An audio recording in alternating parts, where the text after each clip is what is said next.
Les journées européennes du patrimoine se sont déclinées comme chaque année à Nilvange également. Journée européenne du patrimoine, créée par le ministère de la Culture français en 1984, se déroule chaque année le troisième week-end de septembre. Événement culturel de la rentrée, ce rendez-vous témoigne de l'intérêt des Français pour l'art et l'histoire. Elle leur permet de découvrir des lieux ou édifices souvent fermés au public ou d'accéder gratuitement ou à tarif réduit au musée. Le succès de la manifestation repose sur la grande diversité du patrimoine proposé aux visiteurs. Parallèlement aux chefs-d'œuvre de l'architecture civile ou religieuse, sont mis à l'honneur les témoins des activités industrielles ou agricoles, les parcs et les jardins, les sites archéologiques, les objets mobiliers, le patrimoine littéraire ou militaire. Alors, rappelons que la France fêtera le 31 décembre prochain le centenaire de la promulgation de la loi fondatrice sur les monuments historiques, d'où le thème retenu par Madame la ministre Aurélie Filippetti pour l'édition 2013, 100 ans de protection.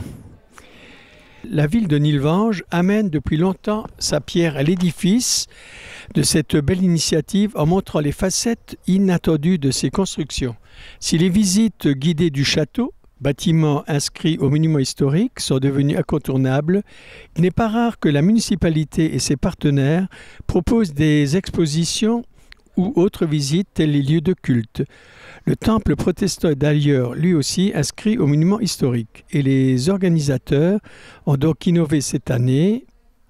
Du mercredi au dimanche, s'est tenue au temple protestant une exposition concernant 6 grandes religions du monde, bouddhisme, christianisme, hindouisme, islam, judaïsme et religion chinoise. Tout comme leurs aînés venant de collèges alentours, les écoliers nilvangeois ont pu découvrir les principes fondamentaux ainsi que les règles d'or et valeurs éthiques de ces différents cultes. Une expo bien enrichissante préparée par le conseil paroissial que nous félicitons. Mais il faut avouer que le temps fort de ces journées était prévu donc samedi. En effet, ce n'est pas sans une certaine émotion que les anciens élèves du collège, qui a dû fermer ses portes en 2005, ont pu reprendre le chemin de leur école. Abritant dorénavant le pôle enfance communal et la crèche communautaire, les Petits Patapons, le bâtiment a retrouvé une deuxième jeunesse et reçoit à nouveau les enfants. La municipalité nilvangeoise remercie M. Philippe Tarion, président de la communauté d'agglo du Val-de-Fensch, d'avoir permis aux anciens de Jules Ferry de se rendre compte des transformations qu'avait subies leur école.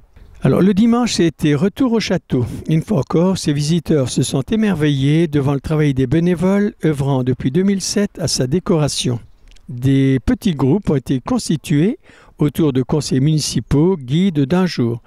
Après avoir fait un petit rappel d'histoire locale, ces derniers ont emmené les visiteurs dans les méandres du bâtiment, en passant par les chambres de bonne situées au grenier, pour terminer dans les caves, où les bouteilles entreposées dans les niches prévues à cet effet étaient malheureusement vides. Chacun a pu repartir avec 2 plaquettes explicatrices, la première rédigée par M. Michel Prince, faisant un rappel d'histoire locale, et la deuxième préparée par les élus nilvangeois, présentant le château et son parc. Aidés, il est vrai, par une météo quand même des plus clémentes, les journées du patrimoine nilvangeois version 2013 ont remporté un vif succès et permis à plusieurs centaines de personnes de découvrir ou redécouvrir des lieux sous un angle nouveau. Vivement septembre 2014.